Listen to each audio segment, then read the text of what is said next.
बड़ा आपने clearly explain किया और जारी बात है कि तमाम तर इक्वेशंस में अगर ईरान को परखा जाए तो हर तरह से ईरान जो है वो इसमें इमर्ज हुआ है एक विनर के तौर पर।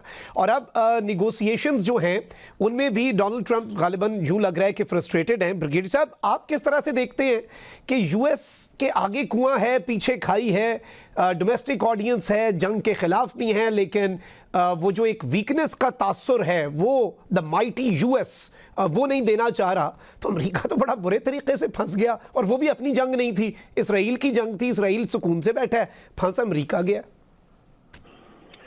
देखिए, गुज़िश्ता 2-3 दहाइयों से जो मुसलमान मुल्क तबाह हुए हैं स्ट्रेटजिक लेवल पे एक कम्बिनेशन था इसराइल और अमेरिका का जो कि जारी था, इसमें नेटो भी शामिल था।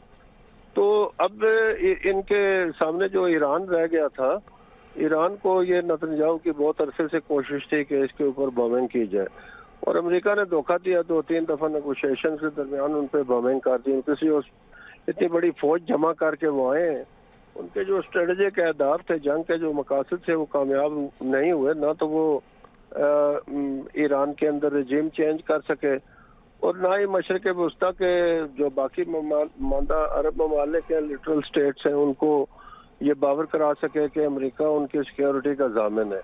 क्योंकि ईरान ने उनके बेसिस को जो है वो बड़ा इफेक्टिवली एंगेज किया, उनको बहुत ज़्यादा नुकसान उधर पहुँचाया।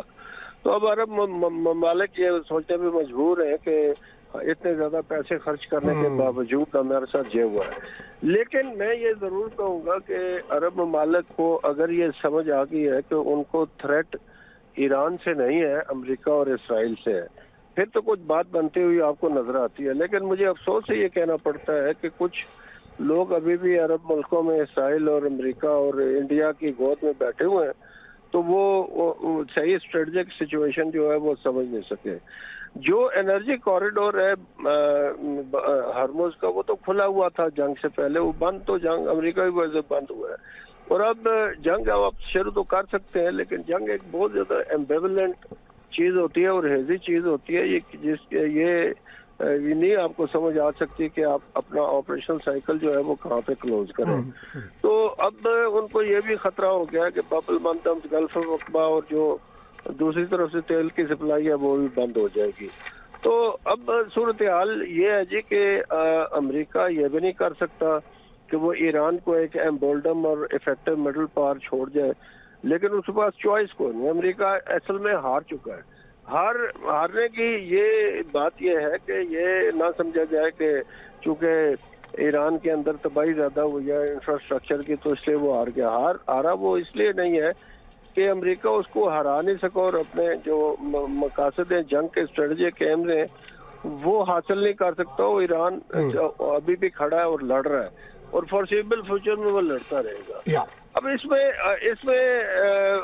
मुझे ये लगता है कि एपेक जो है यहूदियों की ऑर्गेनाइजेशन अमेरिका के अंदर, ये अगर आप देखें इसको पूरे को लेके चलें तो कुछ थोड़ा बहुत ट्रंप जो है वो चाहता था 1-2 महीने पहले वो तस्वीर हो जाए।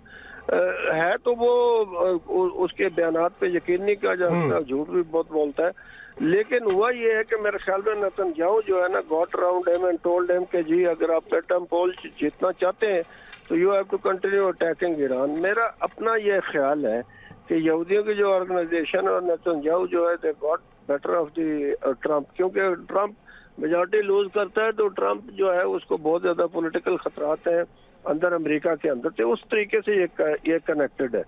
दूसरा, स्ट्रेटेजिकली जो एनर्जी कॉरिडोर एनर्जी, उसमें वेस्टर्न हेमिस्फीयर के जो ममालिक है, अमेरिका और बाकी लातीनी अमेरिका के मुल्क जो है, उनको इस तेल की तरसील में रखना आने से कोई फर्क नहीं पड़ता। और अगर कोई फर्क पड़ता है इसको तो वो चीन को पड़ता है सबसे ज्यादा।